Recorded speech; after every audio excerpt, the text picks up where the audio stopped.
As you know, India Power Talk is an initiative wherein we invite international thought leaders and domain experts to create an easily accessible digital reservoir of their insights, experiences, and strategies on how to revive Indian economy. This would benefit not just Indian entrepreneurs, but also international business, investors, strategic partners who are part of or intend to invest in India. We have been inviting entrepreneurs, economists, professors, investment bankers, inventors, scientists, lawyers, chartered accountants, and other senior professionals with experience in diverse sectors who could contribute on the subject. To talk on leadership of 2020 and beyond, today we have a highly experienced, enthusiastic business transformation consultant, CEO of Seed and Lead. He is the author of 2 internationally best-selling books on Amazon, 7 essential traits of leaders for developing unique leadership styles, and 7 essential traits of coaches for developing unique leadership coaching style. He is a global leader in leadership development and business transformation with an working experience of 35 years in more than 20 countries.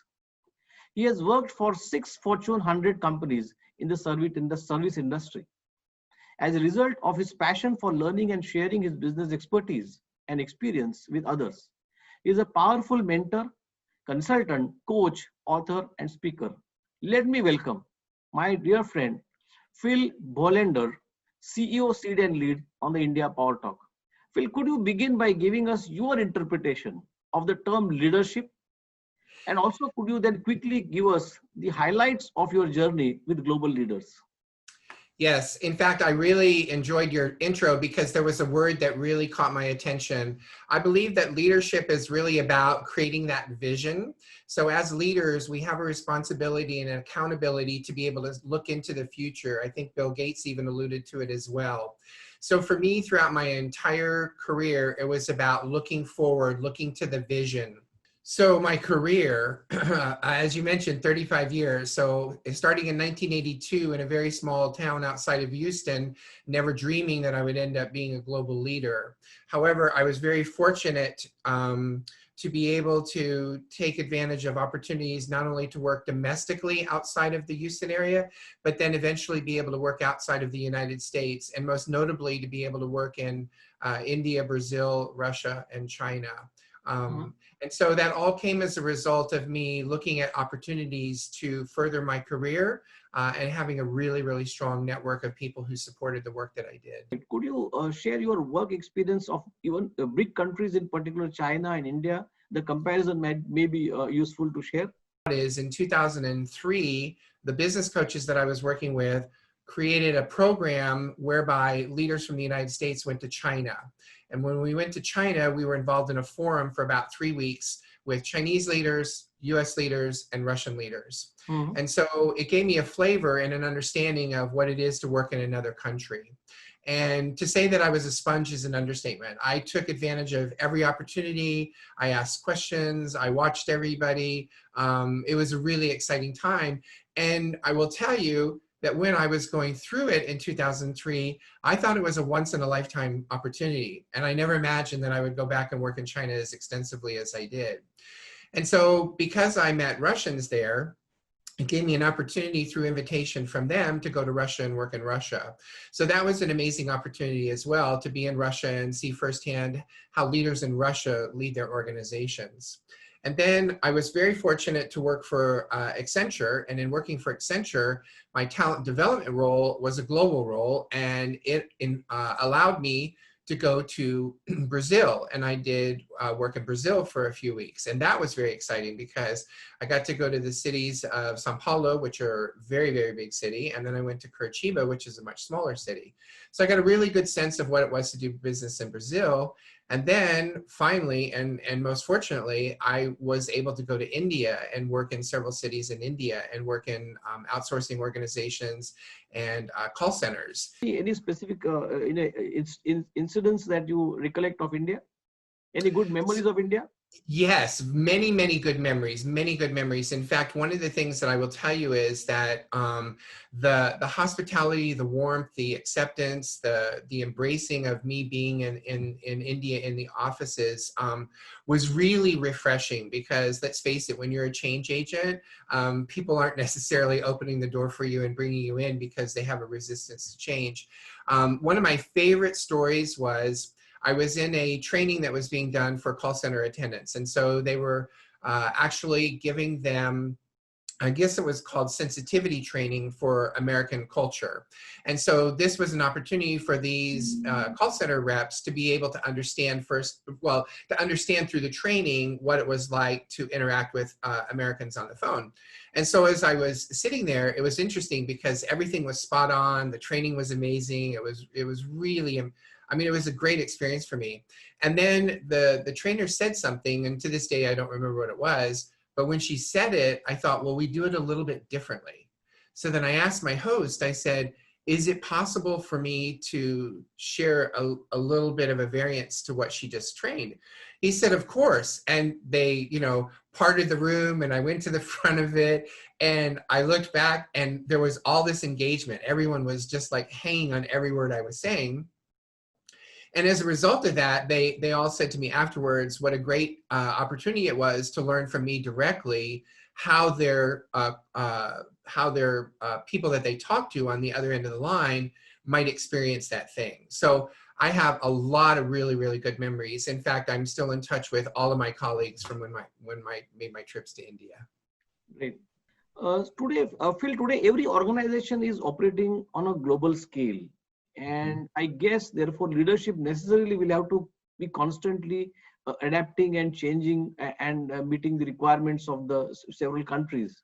Now, are there any specific challenges that you see for global leader when it comes to people from different countries and cultures?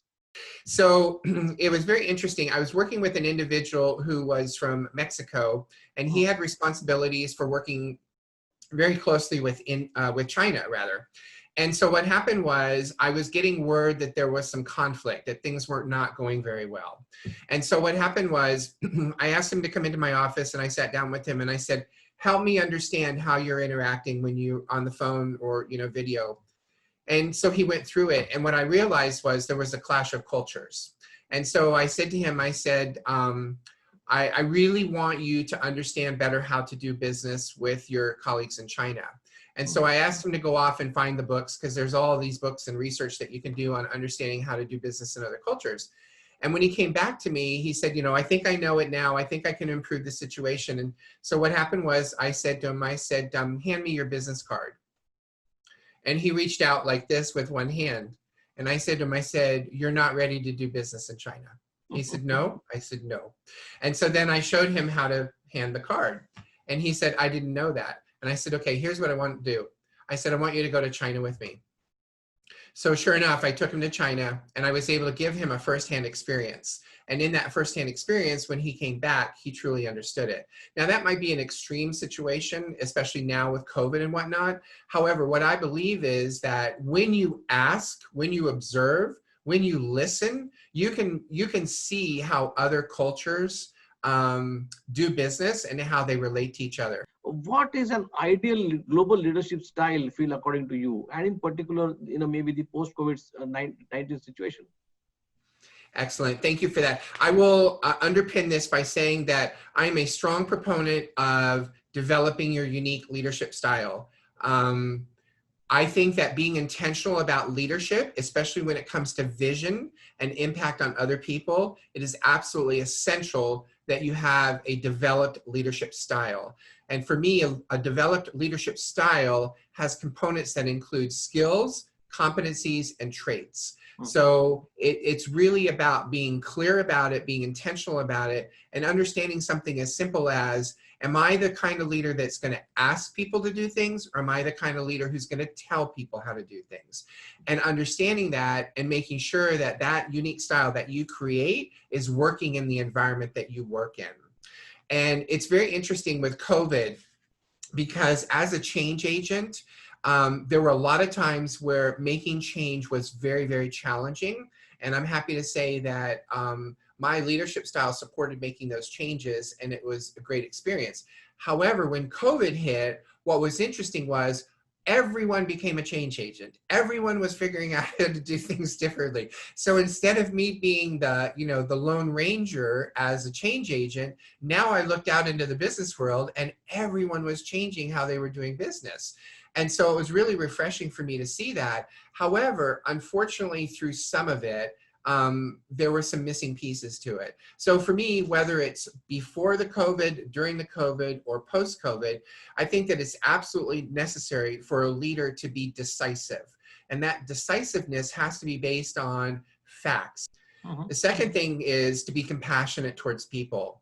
And then third and final for me, because I like to talk in threes, is leaders really have to be exemplary when it comes to communication. Your secret sauce as a leader is to listen. When you listen to others, you're building the compassion and you're able to make decisions based on the data that they share with you. So the three things are really interacted with each other. Now, Phil, let me move and ask you about your two best-selling Amazon selling books, 7 Essential Traits of Leaders and 7 Essential Traits of Coaches. Now, both are for developing unique leadership style. Could you talk a little bit about both these books? These two books actually are part of a series. There'll be a third book. And when I wrote the first book, it sort of just dawned on me that if I'm talking about developing a leadership style, how am I being a part of the solution? How am I serving and supporting others when developing that leadership style? So what happened was LEADERS is an acronym, and it's traits that people can integrate into their leadership style. And so when I wrote that book, I thought, this is great. I can put this book out there. I can, have bragging rights to it. And it's kind of exciting to have the seal that says I'm a bestseller. And then the next book came to me, and it said, well, what about 7 Essential Traits of Coaches? And use coaches as an acronym as well, because the primary focus of your leadership style was to be a coach and a mentor to others. That's the style. So then when I wrote that book, I was like, okay, so now I have two. I can put one at this end and I can put one at this end.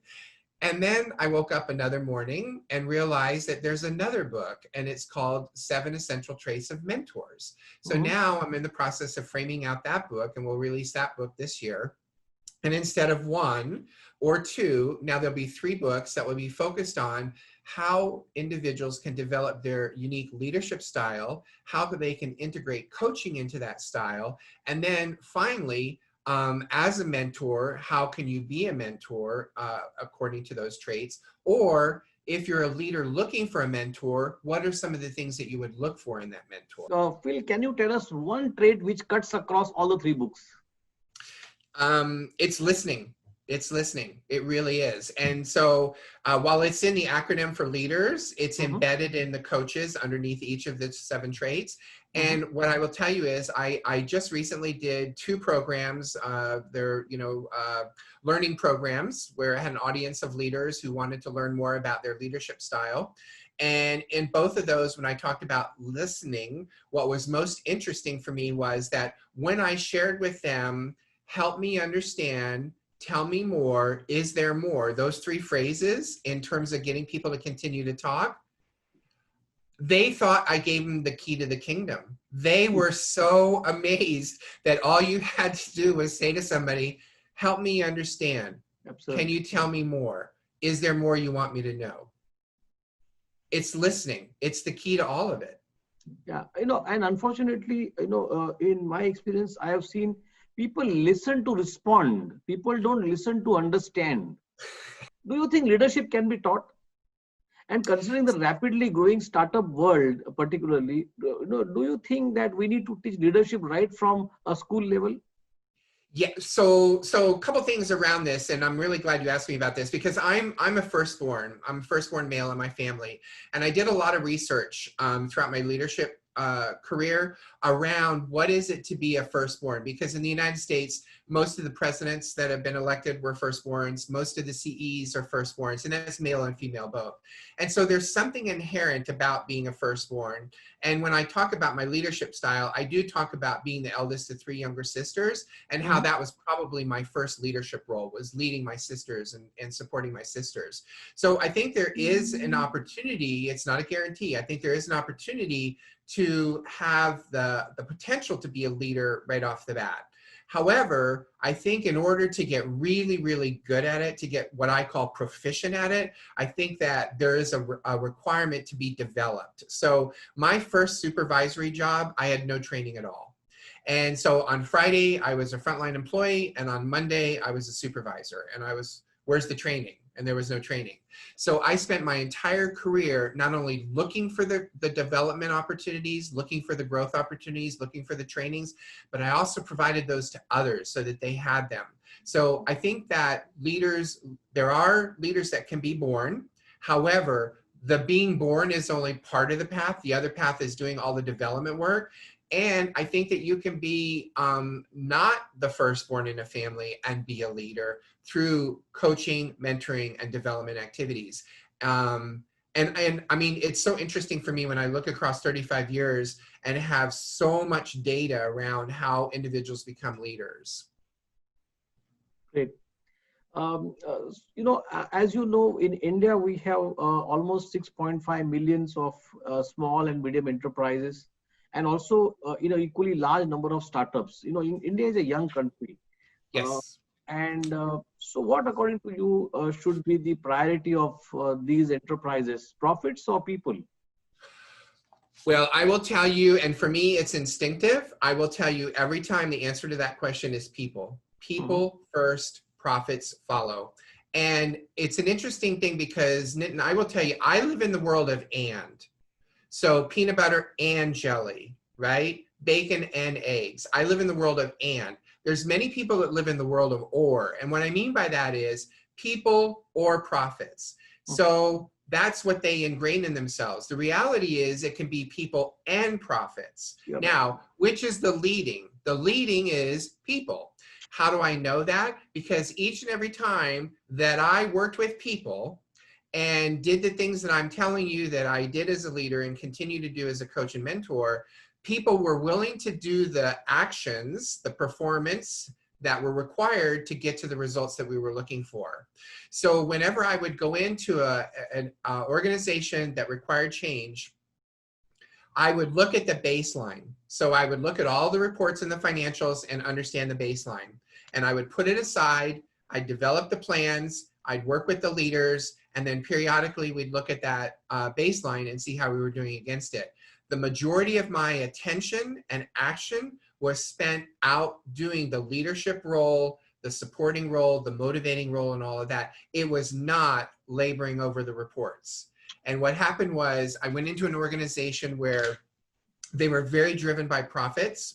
And from the very beginning, the fists were pounding on the table and, you know, when are you going to turn this around? And when are you going to get the profits that we want? And I said, how long did it take you to get it this way? Well, it took us about a couple years to get it this way. I've been in this role for less than 6 months. I promise you that we will get those numbers where you want them to be.